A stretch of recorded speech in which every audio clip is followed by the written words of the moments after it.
అందరికీ నమస్కారం అండి. మన వారాహి అమ్మకి నమస్కారం చేసుకుంటూ ఈ వీడియో ఆరంభిస్తున్నాను. ఇక ఈరోజుటి వీడియోలో మన కోసం అమ్మవారు ఏం చెబుతున్నారు అంటే, బిడ్డ కోరినంత ధనంతో వచ్చానమ్మా, కాదు అనకుండా ఆహ్వానించు. నీవు ఎన్నో రోజులుగా నన్ను కోరినటువంటి సహాయం నీకు ఇప్పుడు అందించబోతున్నాను. అది డబ్బు సహాయం. నీ ఆర్థిక ఇబ్బందుల నుండి బయటపడేసే డబ్బు సహాయం నీకు తీసుకొచ్చాను. మరి ఎన్నో రోజులుగా నా కోరిక తీర్చమ్మా అని కోరావు కదా, ఆ కోరిక కూడా తీరుస్తాను. ఇక ఆలస్యం చేయకుండా ఈ అమ్మ మాట విను అని అమ్మవారు మనకు ఒక వాగ్దానం తెచ్చారండి. ఇక అమ్మ మాట వినబోయే ముందు మన వీడియోస్ నచ్చినట్లయితే లైక్ చేయండి ఫ్రెండ్స్. అలాగే మన ఛానల్ కొత్తగా చూస్తున్నట్లయితే సబ్స్క్రైబ్ చేసుకొని సపోర్ట్ చేయండి. మంచి జాతకం చెప్పించుకోవాలి అనుకుంటే మనకు తెలిసిన ఒక గురూజీ ఉన్నారండి, శ్రీనివాసరాజు గారు. శ్రీ వారాహిమ్మ వారి ఆశీస్సులతో జ్యోతిష్యం చెబుతారు. ఎలాంటి సమస్యలనైనా మంచి పూజల ద్వారా, పరిహారాల ద్వారా ఆ సమస్య 24 గంటల్లోనే పరిష్కరింపబడుతుంది. అంతేకాకుండా స్త్రీ పురుష వశీకరణ కూడా చేస్తారు. విద్య, ఉద్యోగం, వ్యాపారం, రాజకీయ సమస్యలు, సంతాన సమస్యలు, భార్యాభర్త మధ్య గొడవలు, ఇవన్నీ కూడా ప్రాబ్లమ్స్ని సాల్వ్ చేస్తారు. అంతేకాకుండా జాతకంలో దోషాల వల్ల పెళ్ళిళ్ళు ఆలస్యమవుతున్నా, ఉద్యోగం ఆలస్యమవుతున్నా, వాస్తు దోషాల వల్ల ఇంట్లో గొడవలు, డబ్బు నిలకడగా లేదు అనుకున్నా, ఇవన్నిటికి కూడా గురువుగారు చేసే మంచి పూజల ద్వారా, పరిహారాల ద్వారా మీ సమస్య అయితే కనుమరుగైపోతుంది. మీరు నమ్మకంగా ఒక్కసారి గురువుగారికి కాంటాక్ట్ చేశారంటే మీ ప్రాబ్లం అయితే తీరిపోతుంది ఫ్రెండ్స్. నేను చెప్పించుకొని నా గురువుగారి మీద బాగా నమ్మకం కుదిరి నా ప్రాబ్లం తీరిన తర్వాతే మీకు తెలియపరుస్తున్నాను. సో స్క్రీన్ మీద కనిపిస్తున్న నంబర్కి కాల్ చేయండి, మీ ప్రాబ్లం తీర్చుకోండి. సంప్రదించవలసిన నంబర్ 96606464. ఇక మన కోసం అమ్మవారు ఈరోజు ఏం చెబుతున్నారు అంటే, బిడ్డ నీ కోసం నేను ఒక ధనాన్ని తీసుకొచ్చాను, బోలెడు ధనాన్ని తీసుకొచ్చాను. నీకున్న ఆర్థిక స్థితిని మెరుగుపరచడానికి, నా బిడ్డలు ఆనందంగా, సంతోషంగా, ఎంతో విలాసంగా ఉండేలా దీవించటానికి నేను బోలెడు ధనంతో వచ్చేసానమ్మా. నా బిడ్డలు అంత దీనంగా బాధపడుతూ ఉంటే నేను చూస్తూ ఉంటానా? అంతగా అడిగినప్పుడు నేను ఏదైనా కానీ చేయకుండా ఉంటానా? అమ్మ అని పిలిస్తే పరిగెత్తుకుంటూ నీ దగ్గరకు రావడానికి నేను ఎప్పుడు సిద్ధంగా ఉంటాను. అసలు అమ్మ అని నన్ను ఎందుకు పిలవడం? ఇంత ఆపదలో ఉన్నా కానీ పిచ్చివాడు, ఈ పిచ్చి తల్లి నన్ను ఎందుకు కనీసం పిలవడం లేదని చెప్పి చూస్తూ ఉంటాను. అలాంటిది నువ్వు ఎందుకు ఇంత ఆపద వచ్చేంతవరకు, క్లిష్ట పరిస్థితులు వచ్చేంతవరకు ఈ తల్లిని పిలవు? ఏదున్నా సరే అమ్మతోనే కదా చెప్పుకోవాలి. ఈ అమ్మ ఉన్న నీకు ఎలాంటి శుభవార్తను తీసుకొస్తానో, ఎంతటి ధనాన్ని తీసుకొచ్చానో ఇప్పుడే విను. బిడ్డ, నీ మనసంతా కూడా చాలా ఎక్కువగా భారంగా ఉంది కదా. అలాగే నీకోసం భగవంతుడు నిజంగా ఈరోజు ఈ సందేశాన్ని పంపించాడని అర్థం చేసుకో. మనస్ఫూర్తిగా నమ్ము. నేను నీ మాటలను వింటున్నాను, అలాగే నిన్ను చూస్తూ ఉన్నాను. నీ చేసేటువంటి పోరాటం అంతా కూడా నాకు తెలుసు. నువ్వు ఊహించిన మార్గంలో, ఊహించని విధంగా డబ్బు అనేది నీ జీవితంలోకి రావడం నువ్వు కళ్ళారా చూస్తావు. నువ్వు అనుకుంటూ ఉన్నావు కదా, భగవంతుడు ఎన్నోసార్లు నన్ను బాధ పెట్టాడు, ఎన్నో సందర్భాలు అనేది నన్ను కష్టపెట్టాడు అని. అది ఎప్పటికీ నిజం కాదు. నిన్ను నేను ఎప్పుడు కూడా కష్టపెట్టను. నువ్వు తప్పు చేస్తే సరిదిద్దుతాను, అంతే. నువ్వు చేసేటువంటి పూజ భగవంతుడికి చేరడం లేదా? నాకు మాత్రం ఇంత కష్టమా అని చెప్పి నువ్వు ఎక్కువగా నీ లోపల నువ్వే ఆలోచించుకుంటూ నీ మనసును అడుగుతూ ఉన్నావు. కానీ భగవంతుడు ఆలస్యం చేస్తాడే కానీ నిర్లక్ష్యం మాత్రం చేయడమ్మా. నువ్వు చూస్తున్నటువంటి అలక్ష్యం, తిరస్కారం కానే కాదు. కేవలం నువ్వు చూస్తున్నటువంటి ఆ ఆలస్యం అనేది నిన్ను మరింత బలపరచడానికి, దూరంగా చేయటానికి. నీ కోసం నువ్వు కోరిన కోరికలు, డబ్బు నీకు తెచ్చే నువ్వు దాన్ని మోయగలిగేదానివి కాదు. భగవంతుడే నిన్ను ఆపాడు. ఎందుకంటే నీ ఆలోచనలు పెరగాలి, నీ ఓర్పు పెరగాలి, నీ విశ్వాసం మరింత ఎక్కువగా దృఢంగా మారాలి. ఎందుకంటే నువ్వు అడిగింది చిన్న మొత్తం కాదు. అంతేకాకుండా నువ్వు అడిగింది కేవలం నీ దగ్గర అవసరానికి మాత్రం అడిగావు. కానీ భగవంతుడు ఇవ్వబోతుంది చాలా పెద్ద బాధ్యతను ఇవ్వబోతున్నాడు. అలాగే శాశ్వతమైనది కూడా ఇవ్వబోతున్నాడు. ఇక ఇది సాధారణమైనటువంటి నెల కాదు బిడ్డ. భగవంతుడు అంటున్నాడు, తప్పకుండా ఈ యొక్క నెలలో నీ జీవితం ఒక మార్పు మొదలవుతుంది. గతంలో నువ్వు కోల్పోయినవన్నీ తప్పకుండా నీకు తిరిగిచ్చేటువంటి సమయం అనేది వచ్చింది. మూసుకుపోయినటువంటి తలుపులు తెరుచుకున్నాయి. సమయం అనేది నువ్వు కళ్ళారా చూస్తావు. నీకు వచ్చే డబ్బు కేవలం నోట్లు కాదు, అది గౌరవాన్ని మళ్ళా తిరిగి తీసుకొస్తుంది. నీ కుటుంబంలో శాంతిని తీసుకొస్తుంది, నీ ముఖంలో నవ్వుని తీసుకొస్తుంది. భగవంతుడు నీ కన్నీళ్లను లెక్కబెట్టాడు. నువ్వు రాత్రిలో ఎవ్వరికీ తెలియకుండా ఎన్నిసార్లు ఏడ్చావో నీకు గుర్తులేదు, కానీ ఈ తల్లికి బాగా గుర్తుంది. నీ కన్నీళ్లు ఏమాత్రం వ్యర్థం కాదమ్మా. అలాగే భగవంతుడు నీకు అన్నీ కూడా ఏ విధంగా అయితే నీ జీవితం అనేది మార్చబోతున్నాడో చూడు. విత్తనాల ఫలితం అనేది తప్పకుండా రాబోతుంది. అంటే భగవంతుడు నాటినటువంటి ప్రతి విత్తనం కూడా ఒక మంచి చెట్టుగా, వృక్షంగా మారబోతుంది. ఆ చెట్టు ఎన్నో రకాల ఫలాలను ఇవ్వబోతుంది. నీ ఊహల కంటే కూడా ప్రణాళిక అనేది చాలా పెద్దది బిడ్డ. డబ్బు నువ్వు ఊహించినటువంటి వ్యక్తి ద్వారా కావచ్చు, లేదంటే నువ్వు చేసినటువంటి కష్టమే ఒక మంచి ఫలితంగా నీ దగ్గరికి రావచ్చు. ఇలా ఊహించినటువంటి విధంగా తారాస్థాయిలో నీ దగ్గరకు చేరుకుంటుంది. నీ మనసును ఎప్పుడు కూడా మూసుకుపోవద్దు. నీ పని ఏంటి అంటే భగవంతుడు అన్నీ చేస్తాడు, కానీ ఆ పని భగవంతుడికి అప్పగించాను కాబట్టి తప్పకుండా ఆయన మీద నమ్మకం అనేది ఏర్పరచుకోవాలి. నువ్వు అనుకో, నీ మనసులో ఉన్నటువంటి ఆలోచనలను మూసివేయద్దు. అలాగే నీలో ఉన్నటువంటి నమ్మకాలను కూడా మూసివేయకూడదు. ఈ నెలలో నువ్వు తప్పకుండా శుభవార్తల్ని అందుకుంటావు. అలాగే నమ్మకం మాత్రం కోల్పోవద్దు, భయాన్ని పెంచుకోవద్దు. కృతజ్ఞతతో ఉండి ఎదురుచూడు. ఎందుకంటే ఈ నమ్మకం అనేది ఉంటుంది చూడు, ఎంతో అద్భుతాలను జరిగేలా చేస్తుంది. ఇప్పుడు ఒక్క క్షణం ఆగి నీ గుండె మీద చేయి పెట్టుకొని ఈ మాటల మౌనంగా విను. భగవంతుడు నా జీవితంలో ఎన్నో పనులు చేశాడు, ఎన్నో సహాయాలను అందించాడు. అలాగే ఇప్పుడు ఈ జీవితంలో ఈరోజు ఈ సందేశాన్ని నేను వింటున్నాను అంటే ఏదో ఒక కారణం అయితే లెక్క లేకుండా ఉండదు కదా. నా జీవితంలో ఏదో అద్భుతం, మిరాకిల్ అనేది నేను నమ్మినటువంటి భగవంతుడు చేయబోతున్నాడు అని చెప్పి నీ మనసులోనైనా ఒక్కసారి కృతజ్ఞతలు చెప్పుకో చాలు.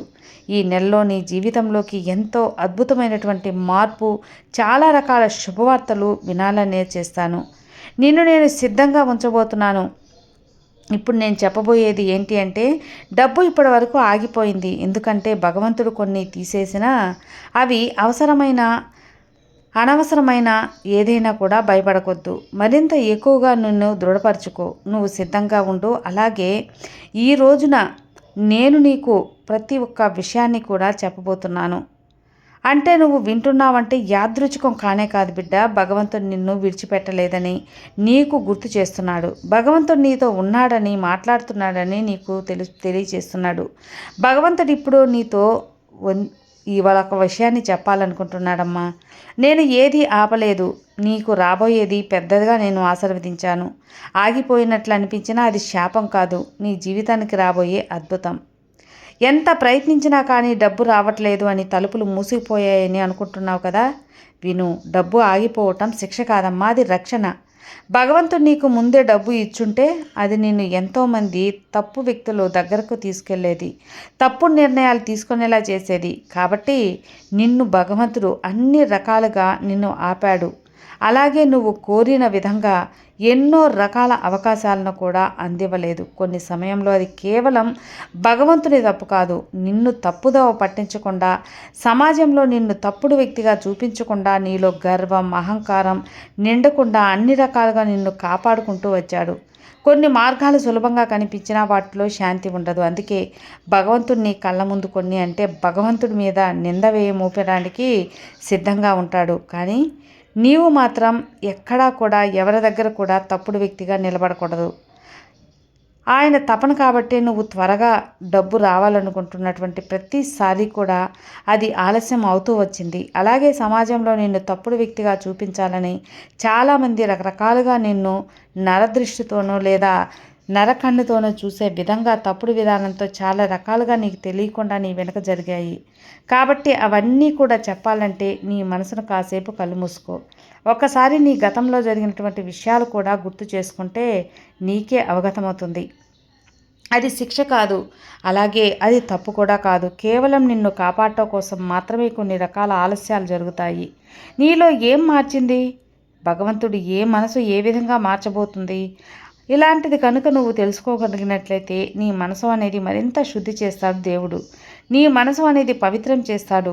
ఏ తప్పు కూడా, ఏ ఒప్పు కూడా ఆలస్యం అవుతుంది అని, నీ ఏది మంచిది ఏది చెడ్డది అని ఇలా ప్రతి ఒక్కరు కూడా నాకు తెలుసమ్మా నిన్ను సంరక్షించుకునేది, నువ్వు నేర్చుకునేలా చేస్తాను. నువ్వు ఇప్పుడు అన్ని విధాలుగా ఓర్పు, సహనంతో, ఆలోచనలతో ఖర్చు విలువ, అలాగే డబ్బు విలువ ఇలా జీవితంలో ఎలా వస్తుంది, ఎలా పోతుంది, లేకపోతే ఎంత కష్టంగా ఉంటుంది, నిలవకపోతే మనం ఎన్ని అవసరాలకి అవమానాలు పడాలి, డబ్బు చేతులు లేకపోతే మనం ఎంతగా బాధపడతామనేటువంటి విషయాలను గురించి నీకు అవగతం చేర్చే ఉంటుంది కదా. కాబట్టి ఈ రోజున నీకు స్పష్టంగా ఏం చెప్పబోతున్నాను అంటే, నువ్వు ఏదైతే కోల్పోయావో అదే నీ జీవితంలో కోల్పోయావో, ఏదైతే నువ్వు పొందలేనిది చెప్పి బాధపడుతూ ఉన్నావో ఆ జీవితాన్ని తీసుకొచ్చాను నీ ముందుకి. ఇప్పుడు నువ్వు అన్ని విధాలుగా సిద్ధంగా ఉన్నావు. అన్నిటినీ తట్టుకునేటువంటి శక్తి సామర్థ్యాలు కూడా ఉన్నాయి. కాబట్టి ఇప్పుడు నీ బగ్గు దేవుడు ఇవ్వటం అదుపు లేకుండా నీ జీవితానికి ప్రకాశవంతమైన అద్భుతాలను, మార్పుల్ని ఇస్తాడు. మరీ ముఖ్యంగా చెప్పాలంటే ఈ నెలలో నీవు ఆశించినటువంటి, ఊహించినటువంటి గొప్ప మార్పు భగవంతుడు నీకు అనుగ్రహం అనేది పొందబోతున్నాడు. ఈ అనుగ్రహం అనేది కేవలం తాత్కాలికమైనదే, శాశ్వతంగా ఉండబోతుంది. కాబట్టి నీకు ఎప్పుడు కూడా ఏ విధంగా వచ్చినటువంటి అంటే కొంత విషయం చెప్పాలంటే నీ జీవితంపై మరలా నీకు ఆశ అనేది చిగురించేలా చేస్తాను.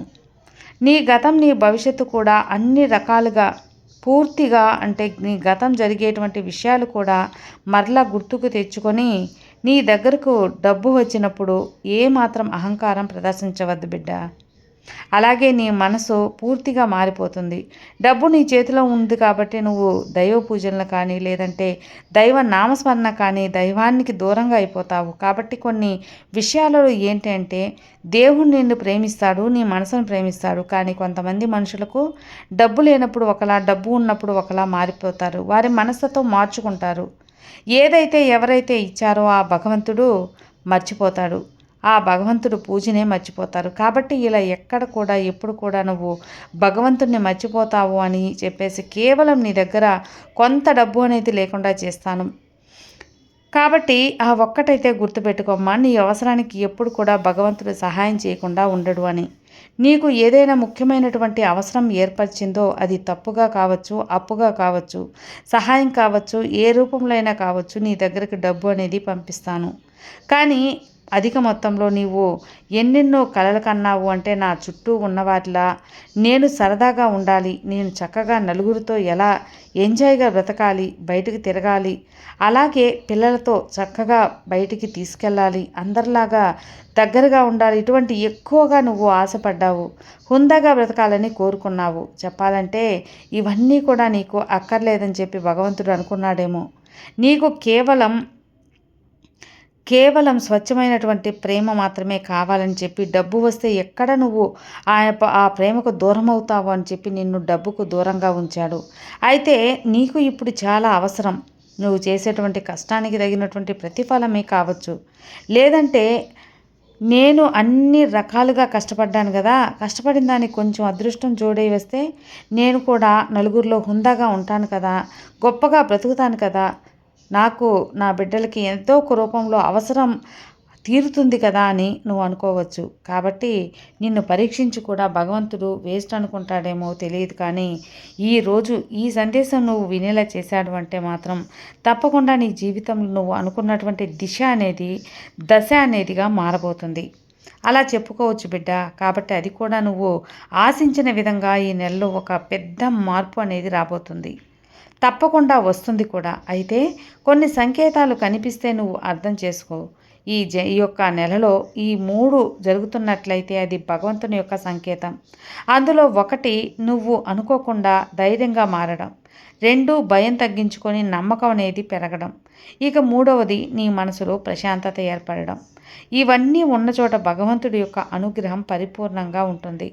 అర్థం చేసుకో తల్లి. నువ్వు అనుకుంటూ ఉంటావు నాకు ఎవరూ లేరు అని. కానీ అలాంటి అపోహలు ఏం పెట్టుకోవద్దు తల్లి. నీకు కావలసిన ధనం మొత్తం అనేది నేను అందిస్తాను. నీకు ఆర్థికంగా మెరుగుపడేలా ఆర్థిక సహాయం, ఆర్థిక అప్పులు అవన్నీ కూడా తీరిపోయి నువ్వు సంతోషంగా జీవిస్తావు. ఈరోజు ఈ అమ్మవాక్కు ఖచ్చితంగా నీకు ఉపయోగకరంగాను, అంతేకాకుండా ధైర్యాన్ని ఇస్తుంది. ఇక నీ చింతగా నిద్రపో. నీ వారాహి తల్లి నీకు అండగా ఉండగా నీకు భయం ఎందుకు చెప్పు. సర్వే జనా సుఖినో భవంతు. జై వారాహి.